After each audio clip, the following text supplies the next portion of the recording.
Good evening and welcome to this week's Your Manchester with me, Mark Llewellyn.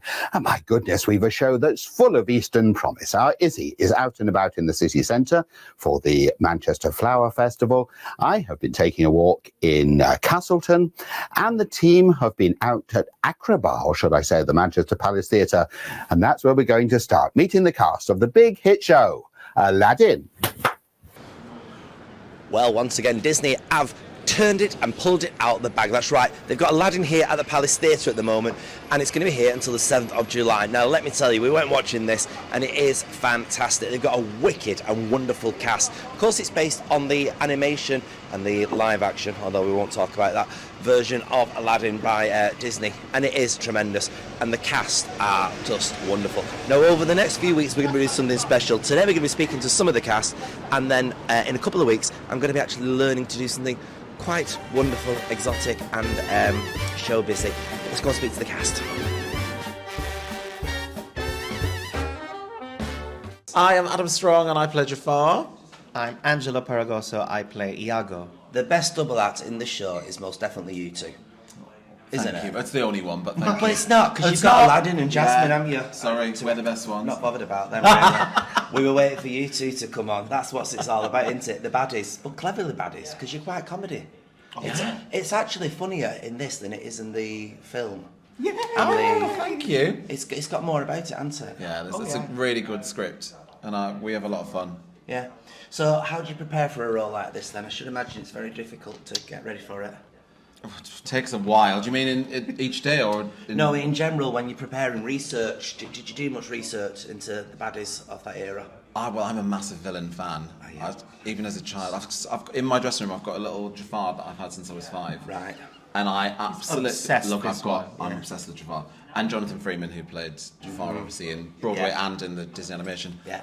I'm just obsessed with villains. I just love them. You've been clever with this because you were supposed to be a bird in the original. Yes, a bird, thanks. A parrot. It's a bird. Yeah, It it is. Yes, it is. Could you imagine if I'd got it mixed up with a monkey? Listen, so, and that'd be mortifying. I'd be embarrassed, but then again, not that much. So, you're like your sidekick, aren't you? Mm-hmm. Do you like being a sidekick? Oh, love it. What is it about being a sidekick?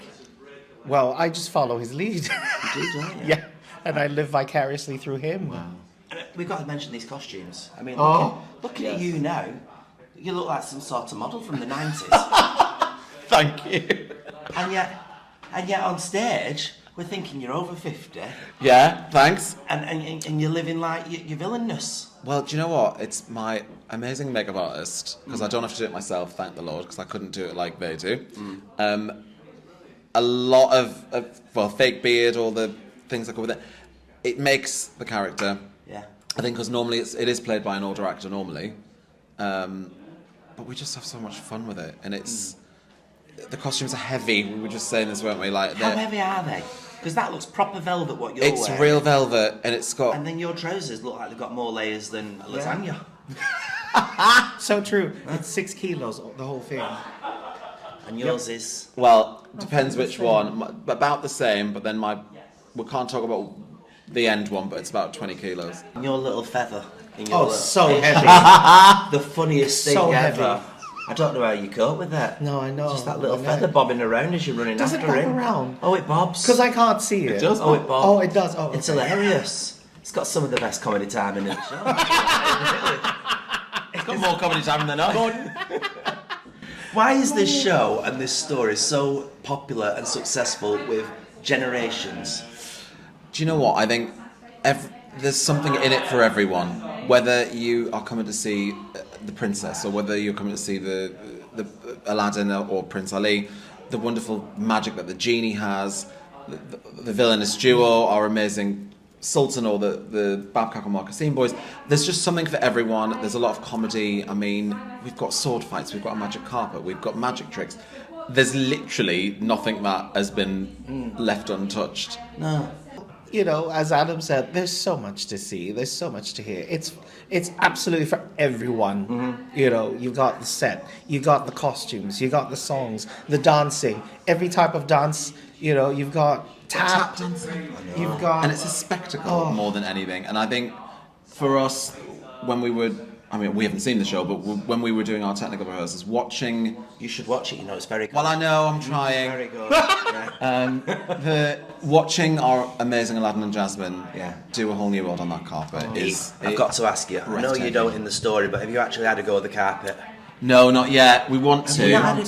I think we need a Jafar Exactly, and I know. whole new world on the carpet. Yes, I think we do. In my mind's eye, yes, I can already see it happening. I think that'd be beautiful. Well, I hope everybody gets behind this and comes and watches these two. For if no other reason to watch Aladdin, this is the reason. These two here, it is just perfection. I don't like the word very often, but I'm going to use it. Camp, fun. Camp? It's them two. It is fantastic. Check it out, everybody. Hello, I'm Joe Servi and I play Sultan Ahmed in Disney's Aladdin. And I'm Zach Fries, and I'm in the ensemble of Disney's Aladdin. I have no clue. Rehearsal. Yeah, I run my lines for each scene thrice before each scene because I'm so rubbish. Fair enough. He's quite an enduring character, isn't he? But he's not the brightest of buttons, is he? I think that's a little unfair. I think he's too trusting. Too trusting. He's just not the brightest of buttons, is he? Let's be honest with it now. He's really not. I mean, because he seems to believe that just by somebody wearing a turban that they're a totally different person and they're okay to marry his daughter, doesn't he? Well, the genie has cast a spell. Yes. So he is a prince. He is Prince Ali. And to be fair, actually, the Sultan's not met Aladdin. No. No. Well, you've covered that up better than I expected, I'll be honest with you. See, it was Jafar who'd met him before, but the Sultan had not. No. What would be the ideal person to marry the daughter, Jasmine? The ideal person to marry Jasmine, somebody who was wealthy and intelligent, could command an army, Somebody like this guy? Yeah. Yeah. Do you think you've got the traits that, we see in this that are very strong with Aladdin? Listen, I'm not going to take Aladdin's thunder. But, I do try my hardest. But, there are lots of women in Agrabah, so, There are. Yeah, there are, so, Yes. hopefully one of them will choose me. Oh, there you go. Well, it's the dancing. Lots of dancing. Can I just say, this is one of the rare shows that I've watched where I was actually exhausted watching it. I'm exhausted doing it. I don't... You see it. It's good fun. To think many years ago that every bit of that number was drawn, but that's fine when you take into account that every step is actually performed live within this show. Yep. It must be exhausting for you. Yeah, I mean, Friend Like Me is 10 minutes long, and it's non-stop. Yeah, That's longer than Be My Guest. Be Our Guest. Yeah. I mean, it's absolutely nuts, and by the end of the number, you are shattered. But the feeling of the reward of doing the number every day, you're like, I did this. How'd you get your breath back at the end? You don't. You don't. You just push through it. You should push through it, and then you sort yourself out later. I should imagine doing that numbers and getting to the end of that numbers like being an asthmatic. Oh, honestly, it's absolutely wild. It feels wild. Yeah, but it's good fun, honestly. That and Arabian Nights, so fun. Like the colour, the glitz, the glamour, the camp. I love it. You've got your costume changes as well, haven't you? I do have my costume change. Do you have a favourite one that you like to wear? A favourite one? It's the one that suits you more. One that suits me more, probably the last one. The last one. For the wedding, with that great big diamond necklace. His voice has gone deeper there and everything. I like it. It's got huge hunks of rocks on. That's it. Yay! And all you can see from the back of the house is sparkle. I was going to say, a lot of the stage, most of the time, just looks like one very extravagant mirror. Oh, honestly, it? it's incredible. In, A Friend Like Me, the trousers that the boys wear have 1,428 Swarovski crystals on. Every trouser. Yeah. Oh, God, I bet you're petrified at losing one, aren't Honestly, when they start falling off and you go, oh my God, please don't lose it. Must be a nightmare. It is a nightmare, it's amazing though. If there was a character that you could play within this show, Yeah. which would it be? I mean, the genie is iconic. He gets is iconic, Friend Like Me, he gets Arabian Nights, he gets Prince Ali, Yeah. he gets to end the show. Yeah. I mean, the genie for me is the energetic, lovable character. Yeah, that I would love to play. Very good, Genie. If there was one character you could play, obviously you play the Sultan, but who else would you like to play? Jafar. Would you? I could see you as a Jafar. Well, thank you. Perhaps you'll that. tell the Castleton Yes, people. I'll tell them now. Make that happen. We're going to see it. If you had 3 wishes, what would your middle wish be? What would my middle wish be? Yeah. World peace. World peace. Oh, Or a piece of cake. Or a piece of cake, yeah. Victoria sponge. Go on. Every day. What would you... Oh, yeah. That'd be my favourite. I love it. You don't see them. No. You don't see them unless they're in the frozen aisle these days, do you? It's not... It's underrated. Right, go on. What would your middle wish be? I mean, to stay in Manchester with the show for the rest of the tour, to be honest with you. Ah. It's nice. I love A it. little bit sick there. But it's true. I love it. At home. It is. Do you know what I mean? Well, I know.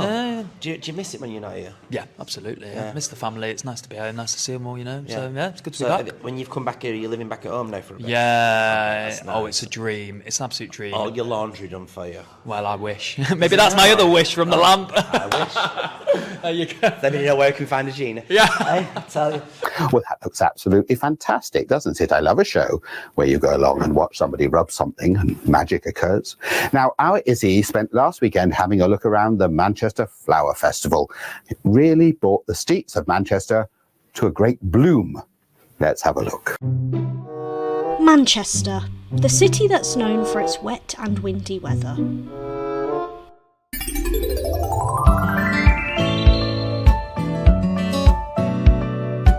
But what better way to brighten it up than seeing beautiful displays of flowers and sculptures, which is what the Manchester Flower Festival has been doing for many years.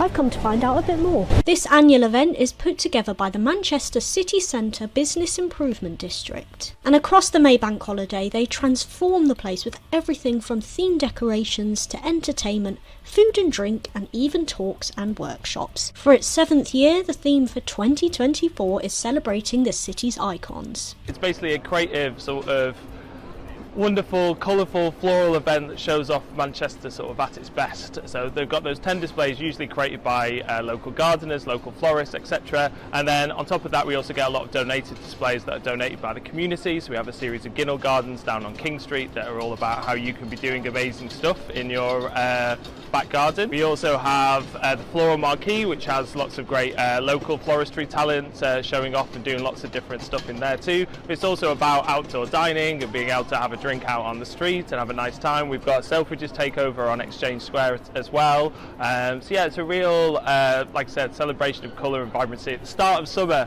hopefully, if the weather holds out. It's really great when the city is able to come together and all the different regions are able to come together, and it is an event that, yes, we get lots of sort of national and international visitors who come to it as well, but it is really an event that's for the city, and you might learn something here that you can take home to your community. There's lots of different groups here who are sort of showing off and giving you lots of little tips. We've set the event up in 2 days and we de-rig it in 2 days, so it happens in the city centre on the pavement. Literally, we take over fountains, we take over telephone boxes, we take over park benches, we take over steps, so it really makes you see the city in a slightly different light. As well as helping local businesses to flourish and showcase their talent, every year the festival attracts hundreds of thousands of new visitors to the centre of Manchester.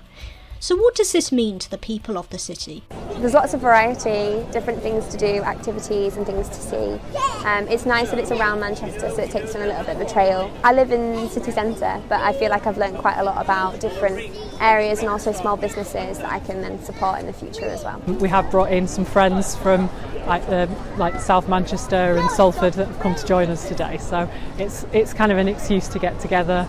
I think it's nice. I've just seen the Stockport stand here, the Stockport fungi, which, having used to have been from Stockport, it's quite nice to see like the areas of Greater Manchester being represented in the city centre. Great to have it in Manchester. Plants and gardening and flowers are all important to us Mancunians, and to have it here for us on Bank Holiday Monday, fantastic. The Manchester Flower Festival is one of many reasons why more people from the outer region are coming down to the centre to embrace the city's icons and its never-ending art and culture, no matter the weather. Absolutely fantastic, wasn't it? And it brought so many people into the city centre. And what with that and football and things I don't understand, it's been a packed week here in Manchester. Now, I went out into the suburbs to the borough of Rochdale and a little walk along the canal in Castleton. Hello, and for this week's walk we have come to Castleton, which is sort of between Rochdale and Middleton. It's one of those places that you kind of drive through. The main road goes through it, the motorway goes across it, and many people stop, I guess. But it has a rather lovely church, it has the canal, and it's well worth a little walk.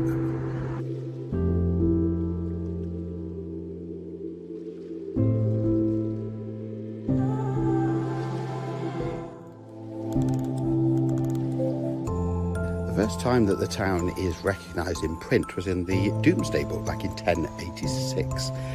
Now, it was originally called Castleton, and it got its name because it was here that Rochdale Castle actually stood, along with all the fortifications, along the side of the river Roch, which gave its name to Rochdale.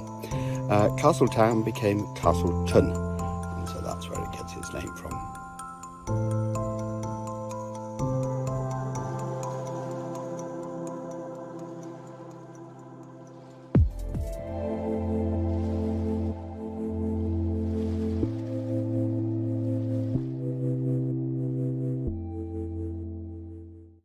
Like many towns in Greater Manchester, of course, this was the centre of industry, and a number of large companies had their bases here. Tweedales and Smalley, who made textile machinery and looms, which are used in mills right the way across the northwest. Woolworths had a 14-acre site here for many years, and Dunlop produced rubber products. In fact, 3,000 people were employed there between 1913 and 1979. Probably the most notable product to come out of Castleton, though, is blue clay, a very particular clay, and it was known by many people as the Blue Pits Village because of it. Rapid growth, of course, was brought about by the coming of the canal and also these industries, because they could get product in and out of the town and out of the borough of Rochdale. Of course, Rochdale became very wealthy on the back of all this industry. Today, though, there's not very much industry in Castleton at all, unfortunately, and large housing estates now occupy many of the sites of the mills, and around 11,000 people live here today. The M62 cuts through. It's situated just between junctions 19 and 20, so you've probably passed right over Castleton on the M62, but it's rather a lovely little town with quite a bit of history. And I'll see you next week for another walk. Well, there we are, another packed edition of Your Manchester done for this week. And thank you to everyone who's taken part.